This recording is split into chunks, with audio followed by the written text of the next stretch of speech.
திக்கி திக்கி பேசும் என்னை மந்தனாவை கொண்டவனை ராஜாக்களை தள்ளி ராஜாவாக்கினி.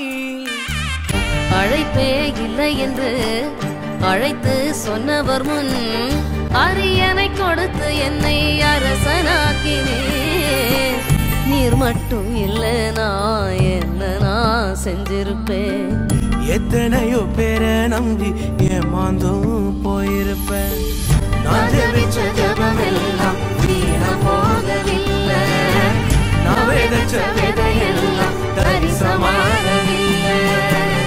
எப்போது எப்போது காத்து கிடந்த மனசு சத்தியத்தை பித்து பிடிச்சு தேடின அந்த உசுறு. எப்போது எப்போதுன்னு காத்து கிடந்த மனசு சத்தியத்தை பித்து பிடிச்சு தேடுன அந்த உசிறு.